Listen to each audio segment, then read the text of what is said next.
Hello मित्रों, सुनाइए कैसे हो आप सभी लोग। उम्मीद है सभी लोग बहुत अच्छे हैं और हमेशा अच्छे रहें। तो मित्रों, हमने पहली वाली वीडियो में डिस्कस किया था मियोसिस को, ठीक है। आपको सारी बातें बताई गई थी। एक बार मैं फिर बताता हूं कुछ इंपॉर्टेंट बातें। मित्रों, मियोसिस हो चाहे माइटोसिस हो, रेप्लिकेशन केवल एक बार होगा। चाहे मियोसिस हो रहा हो चाहे माइटोसिस हो रहा हो, रेप्लिकेशन केवल एक बार होगा। बाकी जो और प्रोसेसेस हैं, जो माइटोसिस के और प्रोसेसेस हैं, जैसे कि हो गया एक, जैसे मेटाफेज, एनाफेज, टीलोफेज, या इन सबसे पहले जो प्रोफेज है वो, ठीक है, वो सब मियोसिस में दो दो बार होंगे, क्योंकि मियोसिस दो में कंप्लीट होती है, एक मियोसिस 1 और एक मियोसिस 2, ठीक है। तो याद रखना कि जो और प्रोसेसेस हैं, जो माइटोसिस में एक एक बार होता है, वो मियोसिस में दो दो बार होते हैं, केवल रेप्लिकेशन को छोड़कर। रेप्लिकेशन माइटोसिस में भी एक बार होगा और मियोसिस है, मियोसिस में भी एक ही बार होगा। वैलिड। अब मित्रों आ जाते हैं हम क्रोमोसोमल थ्योरी ऑफ इनहेरिटेंस पर। किस पर आ जाते हैं? क्रोमोसोमल थ्योरी ऑफ इनहेरिटेंस और फिजिकल बेसिस ऑफ इनहेरिटेंस। देखिए, physical basis of inheritance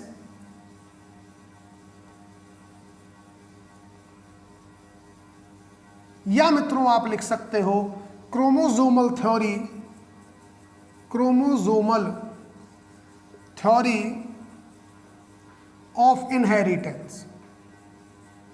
inheritance, inheritance मित्रों, इनको जो दिया वो सटन एंड बोवेरी साहब ने दिया। Sutton and Boveri. ओहो,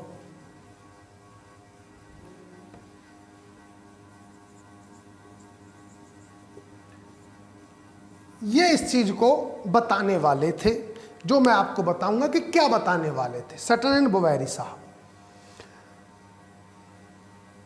मित्रों, बात है ऐसी, जब मेंडल साहब ने बताया, जब मेंडल साहब ने अपने लॉ दिए, लॉ ऑफ डोमिनेंस दिया, लॉ ऑफ सेग्रीगेशन दिया, लॉ ऑफ इंडिपेंडेंट असॉर्टमेंट दिया, जिस टाइम दिया पता है आपको, बताया है 1865 में।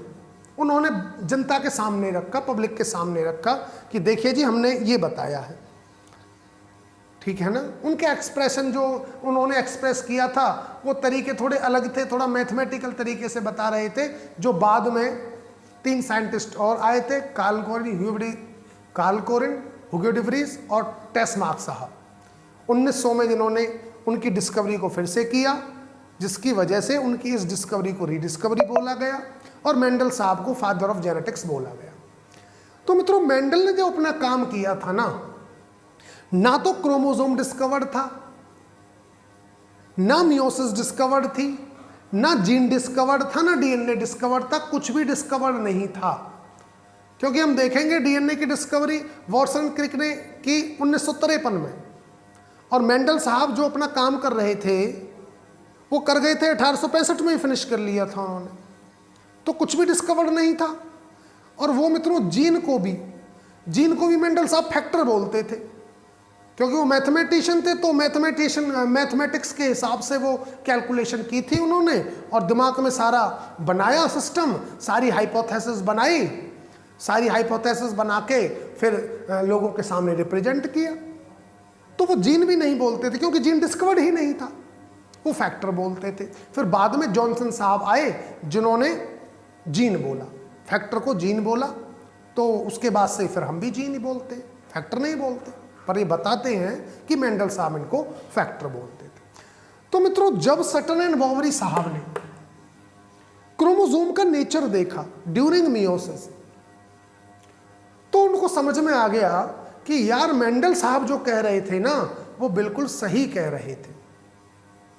कि मेंडल साहब जो कह रहे थे वो बिल्कुल सही कह रहे थे, और किस कारण से मेंडल साहब की बात सही थी, वो भी बोवेरी साहब और सटन साहब ने बताया कि किन कारण की वजह से सही थी। क्योंकि क्रोमोसोम्स जो हैं, उन्होंने देखा क्रोमोसोम्स को कि क्रोमोसोम्स जो हैं वो होमोलोगस पेयर में मौजूद होते हैं, और जो मेंडल साहब जीन की बात कर रहे थे वो डिफरेंट क्रोमोसोम्स पर मौजूद हैं। तो जिसकी वजह से जो उनका लॉ था, लॉ ऑफ इंडिपेंडेंट असॉर्टमेंट, वो इस वजह से हो रहा था। और जिसको वो फैक्टर थे वो जीन थे, और जो जीन है वो डिफरेंट क्रोमोसोम पर मौजूद है। वैलिड? यहां तक बात समझ में आया? ठीक है।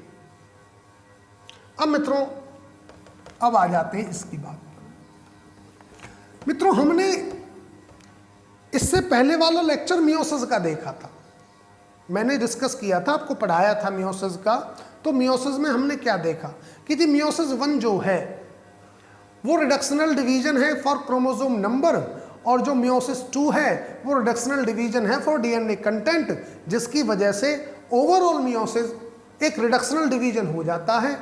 और उसके हिसाब से रिडक्शनल डिवीजन होने की वजह से जो मदर से 4 डॉटर सेल बनती हैं, उनके पास मदर के कंपैरेटिव आधा डीएनए कंटेंट होता है और आधे ही नंबर क्रोमोसोम्स का होता है।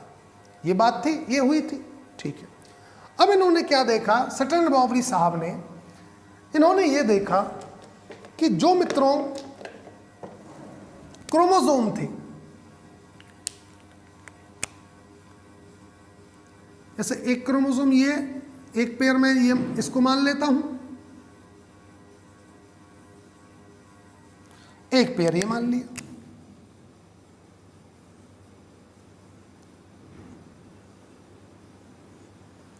समझना बात को। एक पेयर मैंने ये मान लिया,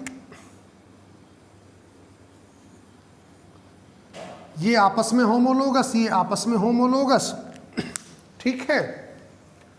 अब मित्रों, इनकी मैं नंबरिंग भी कर देता हूं, इसको मैं 1, 2, क्रोमोसोम नंबर 3, क्रोमोसोम नंबर 4, आपको दिख रहा हो, चलो थोड़ा सा बड़ा लगा दे, बड़ा, इसका लिख दिया मैंने क्रोमोसोम नंबर 2, ठीक है। अब मित्रों मान लीजिए इस पर, इस वाले क्रोमोसोम पर जीन बैठा है, यहां पर ए जीन बैठा है, कैपिटल ए, तो जाहिर सी बात है यहां पर भी जीन बैठा होगा, ठीक है। हम यहां पर जीन ए ही मानेंगे, लेकिन हम स्मॉल ए मानेंगे। यहां पर जीन बैठा है कैपिटल ए, और उसी लोकेशन पे जो होमोलोगस क्रोमोसोम होते हैं ना मित्रों, उनमें यही बात होती है कि उनकी आपस में स्ट्रक्चरल सिमिलैरिटी होती है। जो होमोलोगस क्रोमोसोम है आपस में एक दूसरे के स्ट्रक्चर में बिल्कुल सेम है, जितने एक पर जीन है उतने ही दूसरे पर होंगे, और जो जीन जहां मौजूद है वो जीन दूसरे में भी क्रोमोसोम में वहीं पर मौजूद होगा, कहीं और प्रेजेंट नहीं होगा। हाँ, ये हो सकता है कि एक में डोमिनेंट हो सकता है, एक में रिसेसिव हो सकता है, या हो सकता है दोनों में ही रिसेसिव हो, या हो सकता है दोनों में ही डोमिनेंट हो। लेकिन हम यहाँ मित्रों एक डोमिनेंट ले रहे हैं, एक रिसेसिव ले रहे हैं, मन से ले रहे हैं, क्योंकि हमें यह भी समझना है, क्योंकि इसी से हम ये समझ पाएंगे कि law of independent assortment Mendel साहब का कैसे फुलफिल होता है क्रोमोसोमल थ्योरी से, ठीक है ना। तो एक पर लिखा मैंने कैपिटल ए, एक पर लिखा स्मॉल ए, दूसरे पे मान लेते हैं मित्रों जीन बैठा है, इस पर बैठा है मान लीजिए कैपिटल बी, और यहां पे बैठा है स्मॉल बी, ये हमने मान लिया, ठीक। क्या होगा मित्रों, फिर रेप्लिकेशन होगा, रेप्लिकेशन। अब रेप्लिकेशन से क्या होगा, रेप्लिकेशन से होगा जी ये जो डीएनए कंटेंट होता है वो डबल हो जाएगा, क्रोमोसोम नंबर नहीं डबल होगा, ठीक है ना। कर लेते हैं जी डबल।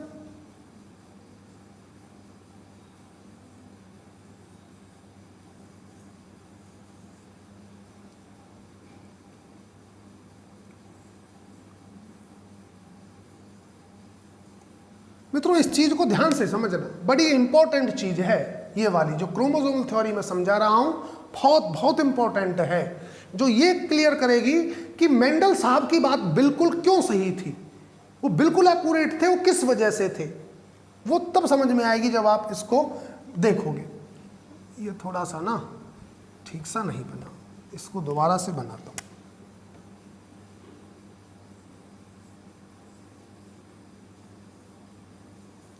लो अब ठीक, अब देखिए मित्रों, ये वाला क्रोमोसोम जो था, ये वाला जो क्रोमोसोम नंबर 1 है, मैं नंबर भी डाल देता हूं 1, तो 1 की डुप्लीकेशन के बाद 1 की डुप्लीकेशन 1 ही होगा, 2 की डुप्लीकेशन 2 ही होगा, ठीक है। और इसकी कर देते हैं,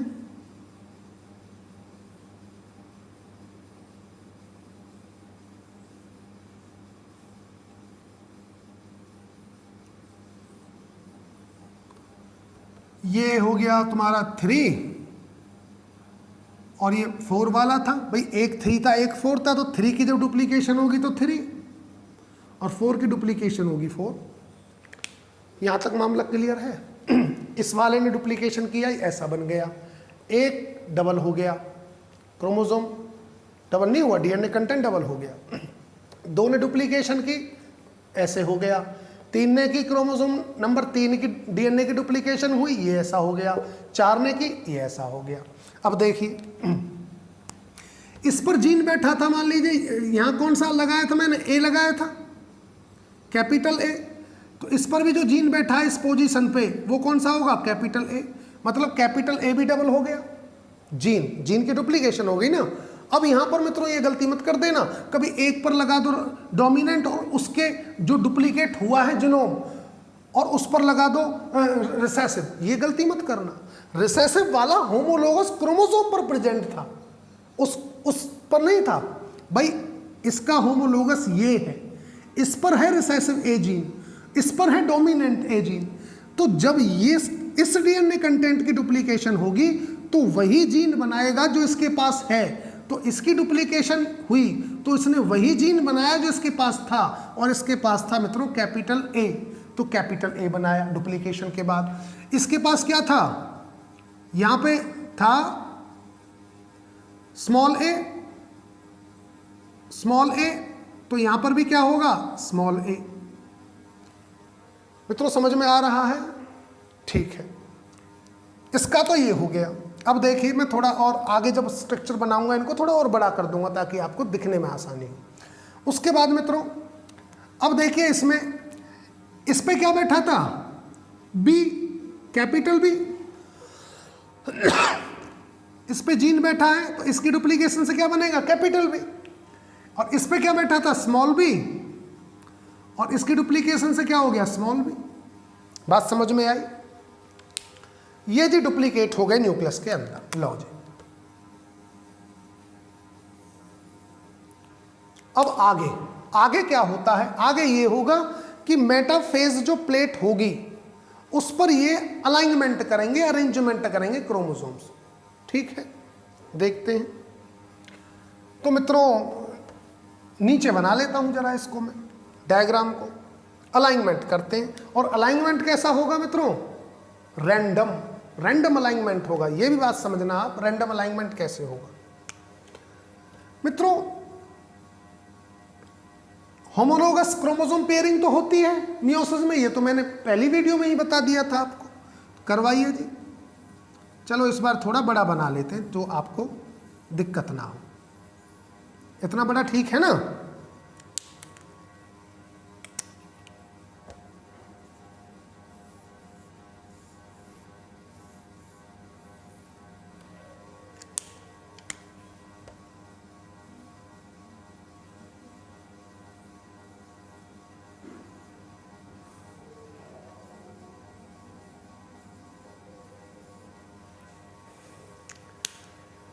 ये क्रोमोसोम नंबर 1 था, ये क्रोमोसोम नंबर 2 था, ये क्रोमोसोम नंबर 3 था, ओहो, ये क्रोमोसोम नंबर 3 था, ये क्रोमोसोम नंबर 4 था।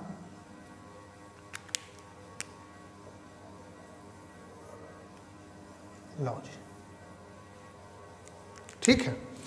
यहां पर जीन बैठा है क्या, कैपिटल ए, यहाँ पर कैपिटल ए, ठीक है, यहाँ पर स्मॉल ए और यहाँ पर स्मॉल ए, मतलब ये वाला जीन स्मॉल ए है और इस पर जो जीन बैठा है यहाँ वो भी स्मॉल ए है, इस पर कैपिटल ए।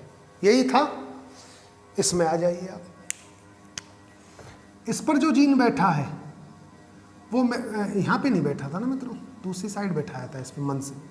यहाँ पे जो जीन बैठा है कैपिटल बी, तो यहाँ पर भी जो होगा कैपिटल बी, और जो इस पर होगा स्मॉल बी, और जो इस पर होगा वो भी स्मॉल बी। ये हो गया। अब देखिए, मैंने बोला इन मियोसिस 1 मेटाफेज 1 जब आएगा तो उस पर क्रोमोसोम का अलाइनमेंट या अरेंजमेंट रैंडम होता है। रैंडम का मतलब क्या है कि जरूरी नहीं है कि क्रोमोसोम नंबर 1 यहां हो, 2 यहां है, 3 यहां है, 4 यहां है, ये इस तरह का अरेंजमेंट हो, ये कोई जरूरी नहीं। अरेंजमेंट ऐसे भी हो सकता है कि 1 यहां हो, क्रोमोसोम नंबर 2 यहां, वो तो हो गया। 3 4, 3 यहां 4 यहां, ऐसा ना हो 4 ऊपर आ जाए 3 नीचे आ जाए, इस तरह से भी अरेंजमेंट हो सकता है। या ये हो सकता है 2 ऊपर हो 1 नीचे हो, 3 यहां हो 4 यहां हो, ये भी हो सकता है। तो अरेंजमेंट कैसा है? रैंडम। जैसे समझिए अभी तो मैंने ये किया है रैंडम अरेंजमेंट, अभी जो इसमें है वो 1 2 3 4 ऐसे है। अब अरेंजमेंट मित्रों ऐसे भी हो सकता है कि 2 यहां हो 1 यहां हो, एक अरेंजमेंट ये हो गया। अरेंजमेंट ये भी हो सकता है कि जी 4 3 1 2, अरेंजमेंट ये भी हो सकता है कि नहीं हो सकता है। इसका मतलब एट मेटाफेज 1 पर अरेंजमेंट जो है क्रोमोसोम्स का वो रैंडम है। कैसा है? रैंडम है, वैलिड, कोई एक दूसरे से डिपेंडेंट नहीं है। क्या एक बात बताइए, क्या जीन ए क्या जीन बी पर डिपेंड कर रहा है?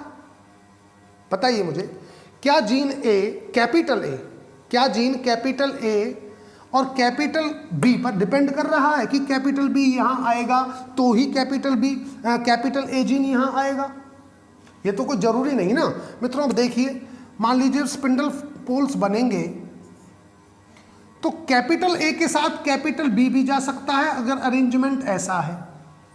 अगर अरेंजमेंट 1 2 3 4 का है तो कैपिटल ए के साथ कैपिटल बी जाएगा, और दूसरी तरफ एक तो अगर अरेंजमेंट ऐसा है तो इसमें कैपिटल ए के साथ कैपिटल बी जाएगा और दूसरी तरफ स्मॉल ए के साथ स्मॉल बी जीन चला जाएगा।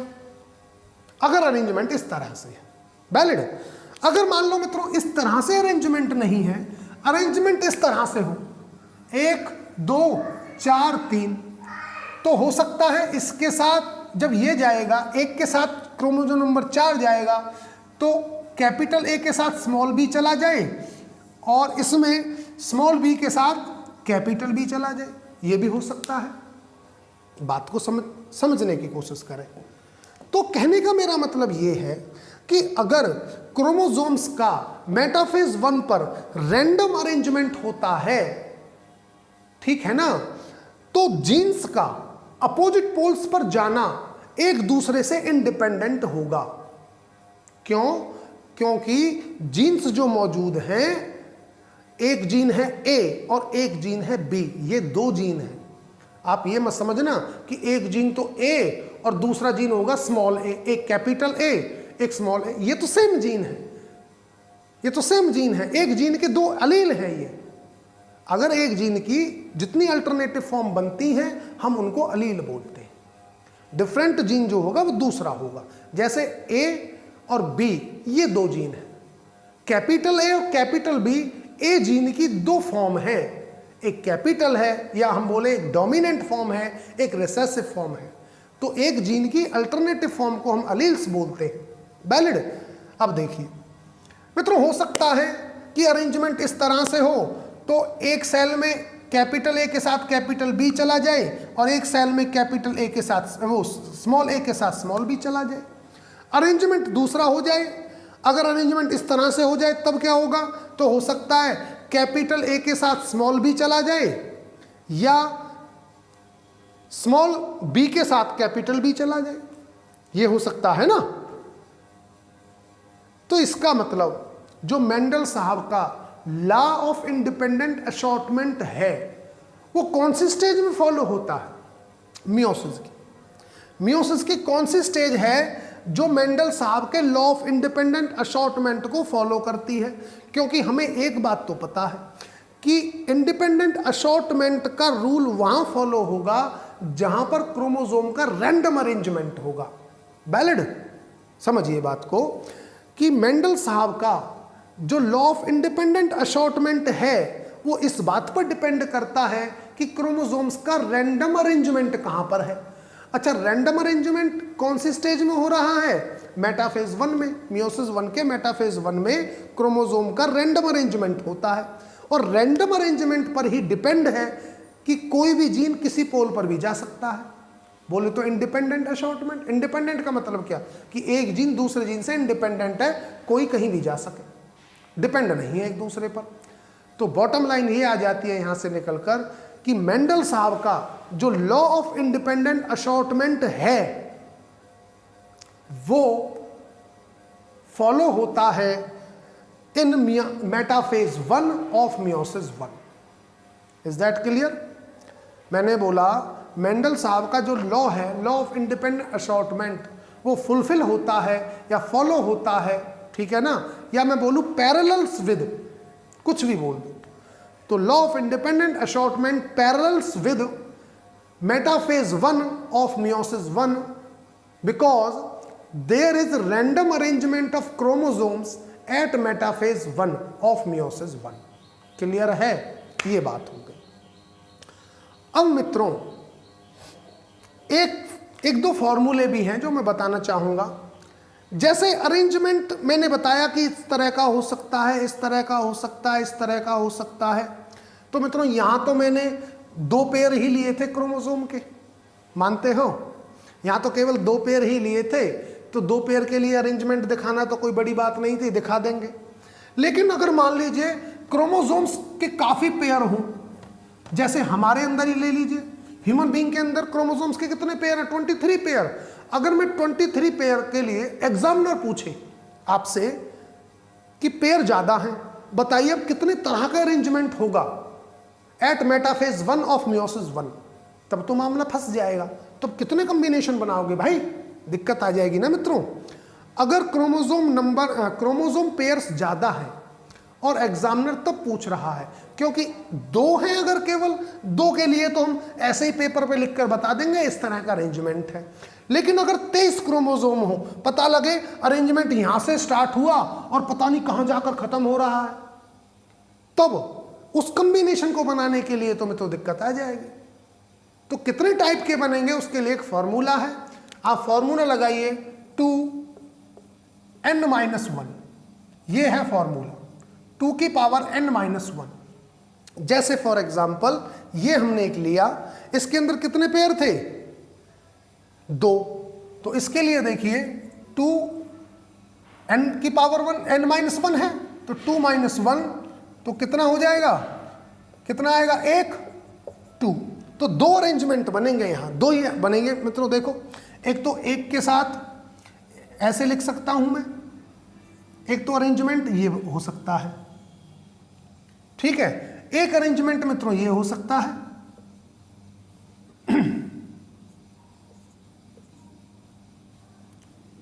4 3, एक अरेंजमेंट ये हो सकता है। तीसरा आप सोचकर बता दीजिए कोई अरेंजमेंट हो तो। सोचिए, मेरे हिसाब से तो 2 अरेंजमेंट हैं। कुछ कह रहे हैं जी गुरुजी ऐसे भी तो अरेंजमेंट हो सकता है कि 2 ऊपर हो, 1 नीचे हो और 3 और 4 ऐसे हो। मित्रों ये अरेंजमेंट आ चुका है, 2 3 1 4 हो। ऊपर लिखना नीचे लिखना कुछ नहीं होता है बायोलॉजी में, ऊपर नीचे कुछ नहीं होता है। आप इस अरेंजमेंट का सोच रहे थे कि गुरुजी ऐसे भी तो हो सकता है कि 2 ऊपर आ जाए, 1 नीचे आ जाए और 3 4 ऐसे ही नॉर्मल हो। एक अरेंजमेंट तो गुरुजी हमने ये भी बना दिया। तो मित्रों देखना इस अरेंजमेंट को कहाँ है, ये अरेंजमेंट है नहीं, के है तो गया है ना। और आप कोई कहे कि गुरुजी ऐसे भी तो हो सकता है 2 यहाँ 1 यहाँ 4 यहाँ 3 यहाँ, ये भी हो सकता है अरेंजमेंट, तो गुरुजी ये हमने बना दिया नया। तो मित्रों देखना ये अरेंजमेंट है नहीं, 1 के साथ 3 और 2 के साथ 4, 1 के साथ 3 2 के साथ 4 है ना। हाँ, ये नहीं कि गुरुजी उसमें ऊपर इसमें नीचे, अच्छा इस बार हम ऊपर ये रख लेते नीचे ये रख लेते, वो नहीं कर रहा मित्रों। आपको देखना कंबिनेशन, 2 के साथ 4 1 के साथ 3 वाला कंबिनेशन ये है। एक कंबिनेशन होगा कि 2 के साथ 3 आए और 1 के साथ 4 आए, एक कंबिनेशन ये है। ये 2 कंबिनेशन बने, 2 रैंडम अरेंजमेंट बने, और तीसरा इसमें होगा नहीं। फॉर्मूला मैंने बता दिया, ये 2 कितने टाइप के बने? 2, तीसरा नहीं होगा। और जो ये सोच है ना इस तरह से सोचने की कि गुरुजी 2 ऊपर आ जाए, 1 नीचे आ जाए, फिर 3 4 वैसे ही हो, एक अरेंजमेंट, ये अरेंजमेंट नहीं है मित्रों, कंबिनेशन देखना है आपको। कंबिनेशन देखिए, इस तरह से सोचने से कंबिनेशन क्या बना? कंबिनेशन बना 2 के साथ 3 1 के साथ 4। देखिए आ रहा है कि नहीं आ रहा? आ रहा है ना, क्लियर है? यहां पर देखो कंबिनेशन क्या है, 2 के साथ 4 1 के साथ 3, देखो आ रहा है कि नहीं आ रहा है? आ रहा है ना, क्लियर है? आ रहा है। तो टाइप्स ऑफ अरेंजमेंट कितने हुए? 2, और उसके लिए ये है फॉर्मूला। मान लीजिए वो कहता है जी 4 है, 4 पेयर है क्रोमोसोम्स के सेल में, अब बताइए अरेंजमेंट कितना होगा? तो बता देंगे 4 - 1 फॉर्मूला में लगा देंगे, तो कितना हो जाएगा? 3 = 2 × 2 × 2, 2 3 4 2 8 टाइप का अरेंजमेंट बनेगा। वो आप करते रहना, अपनी नोटबुक में देखना किस तरह से है, करके देखना। मित्रों ये बात समझ में आई आपके, जो मैंने बताया कि रैंडम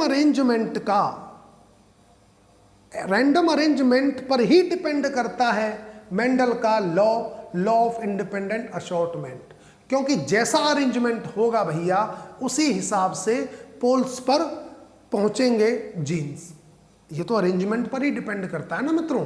मान लीजिए जिस तरह से अरेंज होंगे क्रोमोसोम्स, ठीक है ना, पोल्स पर तो बाद में जाएंगे वो, पहले तो अरेंजमेंट ही तो होगा मेटाफेज 1 पर, पहले तो अरेंजमेंट होगा, पोल्स पर खिंचने तो बाद में स्टार्ट होगा ना, अपोजिट पोल्स पर। तो इंडिपेंडेंट असॉर्टमेंट या उनका इंडिपेंडेंट मूवमेंट डिपेंड किस पर करेगा? रैंडम अरेंजमेंट पर।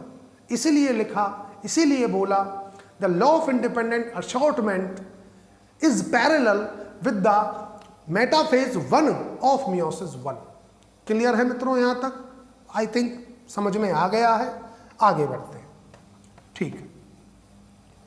अब मित्रों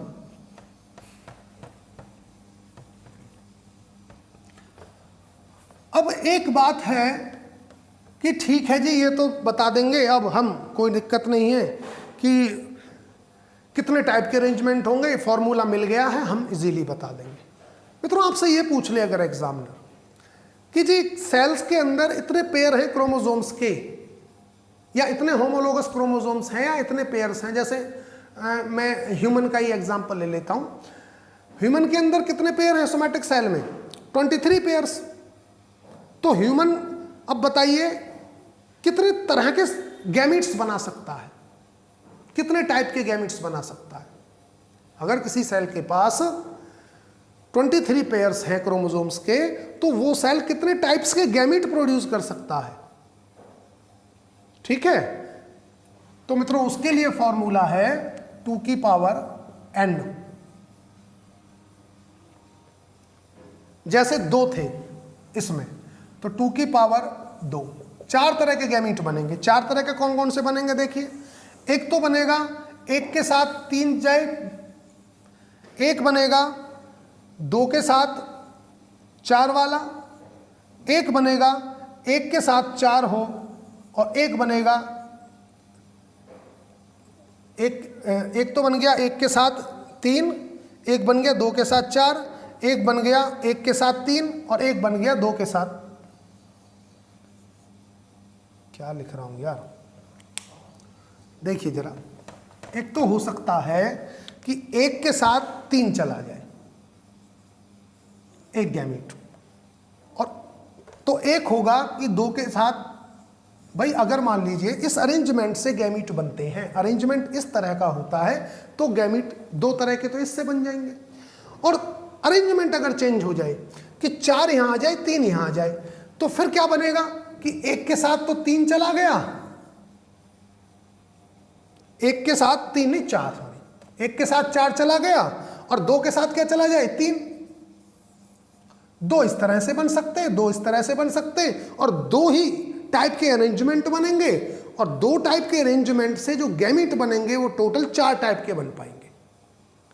ठीक है मित्रों, टाइप्स ऑफ गैमिट्स बनना डिपेंड करता है अरेंजमेंट्स पर। कितने तरह का अरेंजमेंट है इस बात पर डिपेंड करता है गैमिट्स का बनना। तो अरेंजमेंट कितने तरह का था? 2 तरह का। एक तरह के से तो 2 तरह के इस तरह से बन सकते हैं। मान लो अरेंजमेंट वैसा ना हो, 4 यहाँ हो 3 यहाँ हो, तब 2 तरह के ऐसे बन जाएंगे। तो टोटल टाइप्स ऑफ गैमेट्स कितने बन गए? 4। सिंपल फॉर्मूला बता दिया, 2 की पावर n। n बोले तो number of pair of chromosomes. Clear है? ये भी आप कर ले जाओ। चलिए अब मित्रों एक चीज और सीखिए, एक चीज और बतानी है इसमें। मियोसिस के अंदर एक चीज और होती है मित्रों,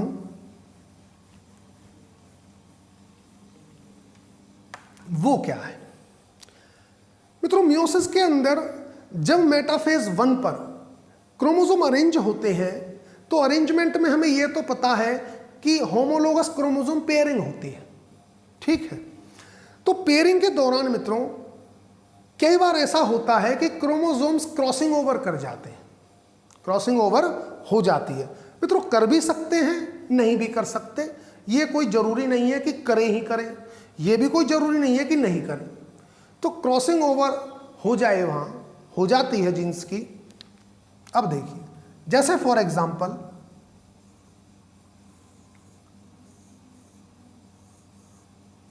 एक मैंने ये बनाया था, ठीक है, इस पर इसका मैंने लिख दिया क्रोमोसोम 1, ये भी 1। ठीक है, यहां पर मौजूद था क्रोमोसोम ए, तो यहां पर ही क्रोमोसोम ए होगा। दूसरा क्रोमोसोम मैंने बनाया जब होमोलोगस पेयरिंग हो रही थी,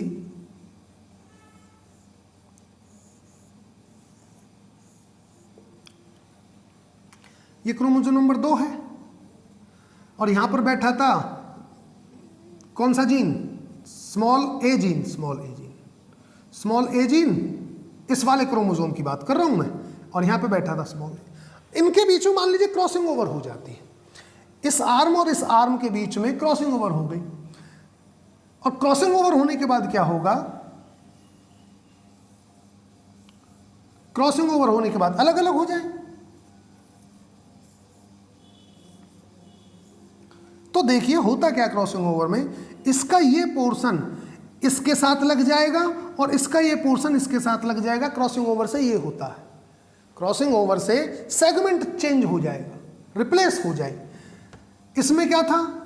ये इसमें क्या था? ये क्रोमोसोम नंबर 1 था ना, ठीक है। क्रोमोसोम नंबर 2 ये है, पूरा एक ही क्रोमोसोम है, अलग अलग नहीं लिखता। तो अब आफ्टर क्रॉसिंग ओवर यहां पर आ जाएगा स्मॉल ए और यहां पर आ जाएगा कैपिटल ए। बात समझ में आई?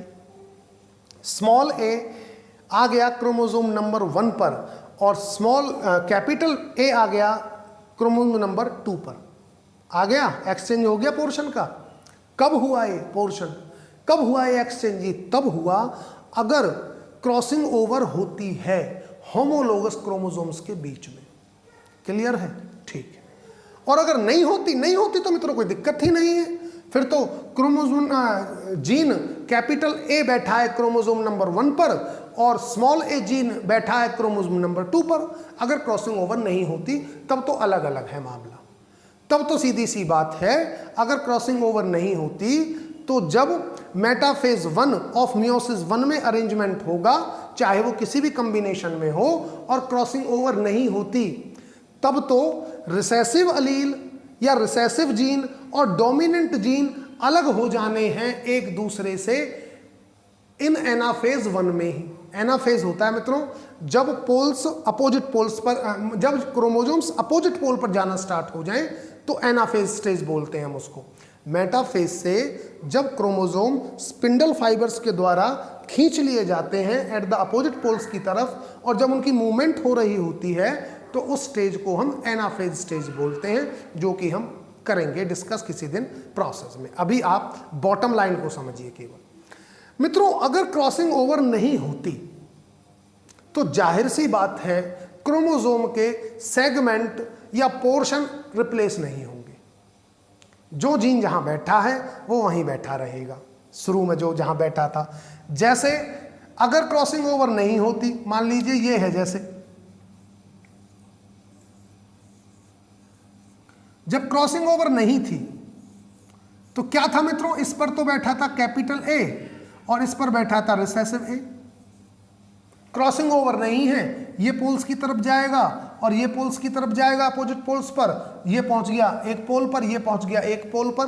तो क्या ये इन एनाफेज 1 ऑफ मियोसिस 1 में ही सेपरेट नहीं हो रहे हैं दोनों जीन? कैपिटल बी और स्मॉल बी दोनों सेपरेट हो गए, हो गई ना। और अगर क्रॉसिंग ओवर हो जाती है, अगर क्रॉसिंग ओवर हो जाती है तब मामला सीन कुछ ऐसा होगा।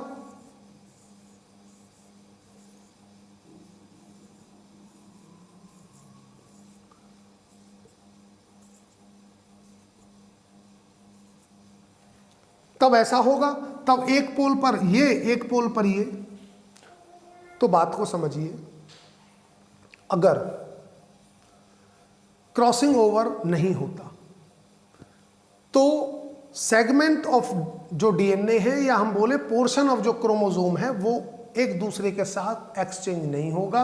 और अगर एक्सचेंज नहीं होगा तो इन एनाफेज 1 ऑफ मियोसिस 1 में ही अलील एक दूसरे से सेग्रीगेट हो जाएंगे। सेग्रीगेट बोले तो अलग हो जाएंगे। But if there is crossing over between homologous chromosomes, तब सेग्रीगेशन कब होगा? तब होगा दोनों अलील का segregation at anaphase 2 of meiosis 2। कब होगा वो देखिए। अब इसको मैं रफ कर लेता हूं, अब बात तक आप पहुंचने की कोशिश कर रहे हो।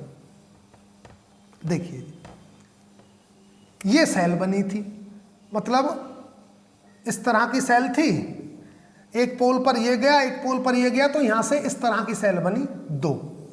भाई एक पोल पर ये गया, एक पोल पर ये गया आफ्टर क्रॉसिंग ओवर। तो हमने देखा जब क्रॉसिंग ओवर हो गई थी तो यहां पर ये था, यहां पर ये था, और एक सेल के अंदर में एक ही क्रोमोसोम को लेके कर रहा हूं मित्रों। ये कंफ्यूज मत होना कि गुरुजी पिंक वाला भी तो था इसके साथ। मित्रों इतने बनाने की जरूरत क्या है, फीलिंग तो एक से ही आ जानी, ठीक है ना। इसलिए मैं एक ही क्रोमोसोम को बनाकर बात कर रहा हूं, बस आप फीलिंग लीजिए बस, ठीक है ना। Life science is all about feelings. दूसरे में भी यही होगा, किसी में और ज्यादा पेयर है तो उनमें भी हो सकता है। हम एक ही क्रोमोसोम से समझेंगे, इसलिए ज्यादा झंझट में नहीं पड़ेंगे। तो इस पर भी क्या होगा मित्रों, इस पे आ जाएगा ये, इस पे आ गया ये क्रोमोसोम 1 था, ये क्रोमोसोम 2 था, यही तो था, यही माना था, ठीक है।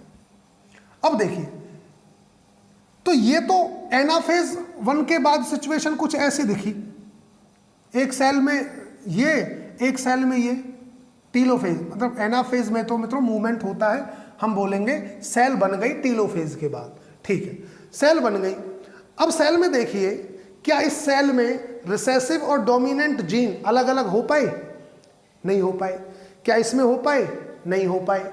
हाँ, ये तो तब हो पाते जब क्रॉसिंग ओवर नहीं होता। क्रॉसिंग ओवर अगर नहीं होता तब तो ये हो पाते। जैसे क्रॉसिंग ओवर नहीं था तब तो सीधी सी बात थी, 2 सेल इस तरह से बनती, एक तो ये हो गई और दूसरी ये हो गई, इस तरह से बनती अगर क्रॉसिंग ओवर नहीं होता। और क्रॉसिंग ओवर नहीं होता तो डोमिनेंट जीन रिसेसिव जीन से अलग हो जाता। कब? इन एनाफेज 1 ऑफ मियोसिस 1। बट अब क्रॉसिंग ओवर हो गई है, तो क्रॉसिंग ओवर होने के से क्या होगा कि रिसेसिव जीन डोमिनेंट जीन से अलग नहीं हो पाया। अब ये कब अलग हो पाएगा? जब ड्यूरिंग मियोसिस 2, जब ये दोनों अलग होंगे, ये अपोजिट पोल्स पर जाएंगे। जब ये अपोजिट पोल्स पर जाएंगे तो इस सेल के अंदर क्रोमोसोम बनेगा ये, यहां पर ए, और एक बनेगा ये टाइप, यहां से 2 तरह के, यहां से भी 2 तरह के, एक बना ये क्रोमोसोम और एक बना ये। अब देखिए कब अलग हुए, ये मियोसिस 2 में अलग हुए एट एनाफेज 2 पर। एनाफेज 2 पर ही मूवमेंट होती है। मूवमेंट जब होती है उसको हम स्टेज को एनाफेज बोलते हैं, ठीक है। तो देखिए क्रॉसिंग ओवर नहीं होती तो सेग्रीगेशन ऑफ अलील्स हो जाता है एट एनाफेज 1 ऑफ मियोसिस 1। मैं ये बोल सकता हूं द मेंडल का, जो मेंडल साहब का जो सेकंड लॉ था, लॉ ऑफ सेग्रीगेशन, बोल सकता हूं ना कि law of segregation parallels with anaphase 1 of meiosis 1। ठीक है, if there is no crossing over.